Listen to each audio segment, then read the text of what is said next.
सुबह का समय था। गांव की गलियों में साइकिल की घंटी गूंज रही थी। रमेश हर रोज गांव में दूध बेचने आता था। अरे काकी, दूध ले लो। आज ताजा तरीन गाय का दूध है। लाओ बेटा, आज जरा आधा लीटर ज्यादा दे देना। मेरी पोती को खीर खाने का मन है। अरे बढ़िया, उसकी खीर मीठी बने और जिंदगी भी।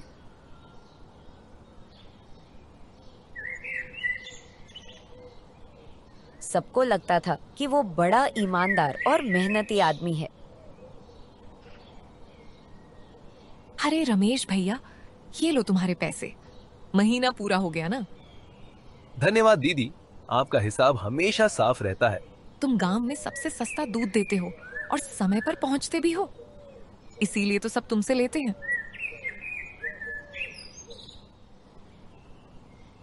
गांव में रमेश की ईमानदारी के चर्चे थे, लेकिन कोई नहीं जानता था कि उस ईमानदारी के पीछे छिपी थी लालच की परतें। अरे आप आ गए, आज फिर देरी हो गई।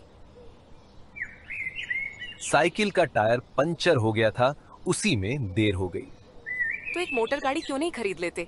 अरे भाग्यवान, अगर मैं गाड़ी से दूध दूंगा तो लोग सोचेंगे इस गरीब दूध वाले के पास इतना पैसा कहां से आया।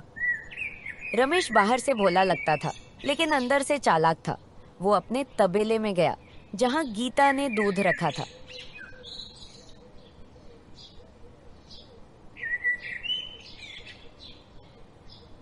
अरे ये क्या कर रहे हैं? दूध में कुछ मिला रहे हैं क्या?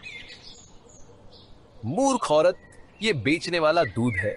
इसमें थोड़ा अरारोट मिलाना पड़ता है। असली दूध हम अपने लिए रखेंगे। गांव वाले जिस दूध को शुद्ध समझते थे, वो तो रमेश की मिलावट का खेल था। अरे टिल्लू भाई, फिर पंचर हो गया। अब तो आप नई साइकिल ले ही लो, मैं थक गया इसे बनाते बनाते।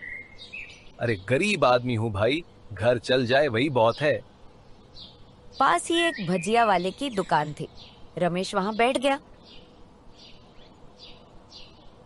तभी दो अनजान आदमी आए, जिनका चेहरा देखकर कोई भी समझ जाए कि वो सीधे साधे नहीं हैं। अरे क्या भजिया बना रखी है रे तूने? अरे भैया, ये लो थोड़ा दूध, इससे आराम मिलेगा। आदमी ने दूध पिया और उसकी खांसी रुक गई। वाह, बड़ा शुद्ध दूध है भैया, या कुछ खास मिला रखा है? क्या मतलब? ये तो बस गाय का दूध है। हम जानते हैं तुम क्या मिलाते हो। अरारोट का स्वाद पहचान लिया हमने। रमेश डर गया। उसे लगा कि उसका राज खुल गया। भैया, किसी को कुछ मत बताना, चाहे पैसे ले लो। पैसे हम लेंगे जरूर, लेकिन काम बढ़ाएंगे तुम्हारा। उन्होंने रमेश को एक छोटी पुड़िया दी। बस अपने दूध में ये मिला देना, इससे लोग तुम्हारे दूध के दीवाने हो जाएंगे। अरे वाह, ठीक है भाई, मैं तैयार हूं। अब देखो, जल्द ही मैं भी अमीर कहलाऊंगा। रमेश का दूध अब गांव में सबसे पसंदीदा बन गया था। उसकी कमाई दोगुनी हो गई थी और लालच चौगुना। काकी, दूध ले लो। लेकिन उस दिन दरवाजा किसी और ने खोला। लाओ भैया, दूध मुझे दे दो। आप कौन हैं? अरे बेटा, ये मेरा भतीजा राकेश है, पुलिस में नौकरी करता है।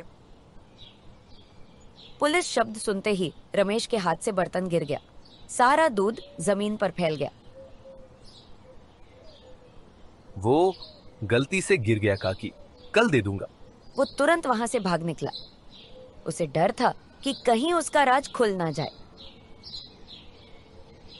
क्या हुआ जी? ऐसे क्यों हाँफ रहे हैं?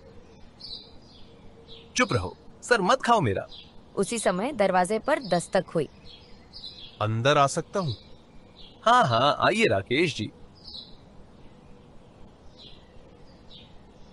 बुआ जी ने कहा दूध ले आओ, कहा कि तुम्हारा दूध सबसे अच्छा है। अरे हाँ, अच्छा बैठिए, चाय पिलाते हैं।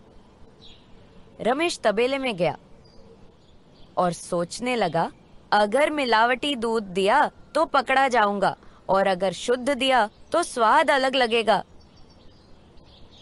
चाय और पकोड़े लीजिए राकेश जी। वाह भाभी जी, कमाल की चाय है, एकदम शुद्ध स्वाद।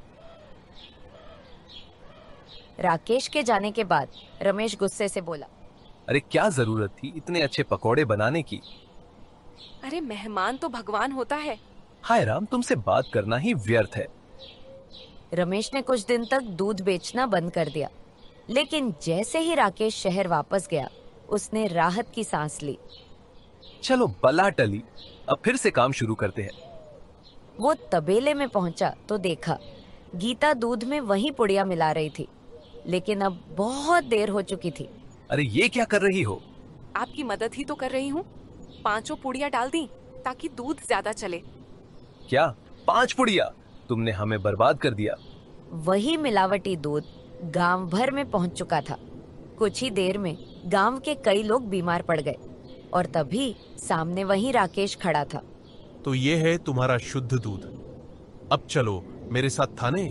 ना नहीं साहब, मैंने कुछ नहीं किया, ये सब गलती से।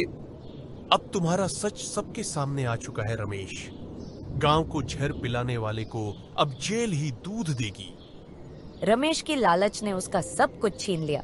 गांव वालों ने सीखा कि ईमानदारी की कीमत देर से मिलती है, पर मिलती जरूर है, और लालच की सजा जल्दी भी मिलती है और भारी भी।